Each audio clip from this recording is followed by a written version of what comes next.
Voilà, donc bonjour à tous et à toutes. On se retrouve dans cette petite vidéo qui va tout simplement vous expliquer comment installer Visual Studio Code ici sur une machine Windows.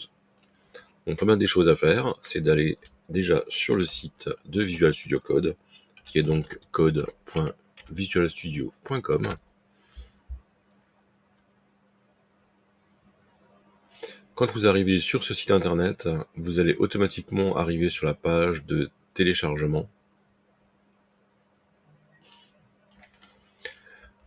Par défaut, ici, il me propose de télécharger pour Windows, que je suis sur un PC en Windows.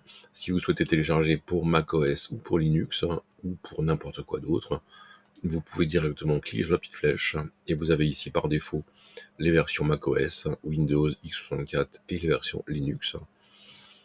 Donc moi je vais télécharger la version pour Windows. Le téléchargement est très rapide, vous verrez, il n'y a pas de souci à ce niveau-là.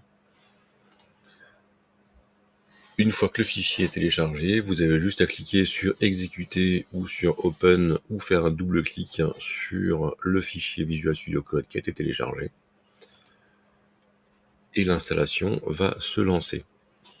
L'installation en elle-même, vous verrez, elle est très rapide. Vous avez juste quelques petites options à cocher. Donc ici, en première des choses, les termes du contrat. Vous pouvez lire le contrat si vous avez envie de lire le contrat. Sinon, vous avez juste à cocher la case « Je comprends et j'accepte les termes du contrat de licence » et cliquer sur le bouton « Suivant ».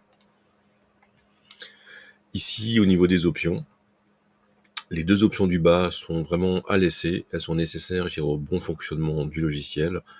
Créer une icône sur le bureau, c'est totalement optionnel. Et les deux options ici sont aussi facultatives.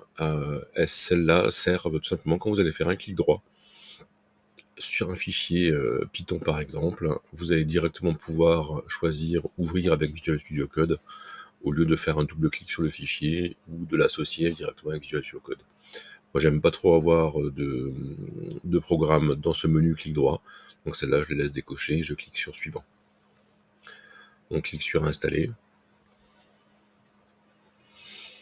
Voilà, l'installation par défaut se fait dans le dossier user de Windows. Vous pouvez laisser ça, il n'y a aucun problème. Je dirais que ça fonctionne très bien avec Python.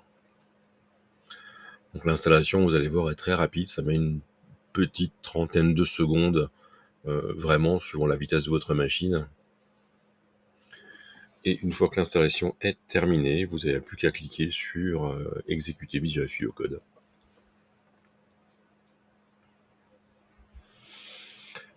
Voilà, donc on arrive à la fin de l'installation. Le programme d'installation va me proposer en fait d'exécuter Visual Studio Code par une case à cocher. On va laisser cette case cochée et on va cliquer sur terminer. Donc ça va automatiquement ouvrir Visual Studio Code. Voilà, donc Visual Studio Code est en train de s'ouvrir. On arrive sur la page de bienvenue. Et là, vous allez avoir quelques petites options. Donc ça, on verra ça tout à l'heure pour le paramétrage de Visual Studio Code.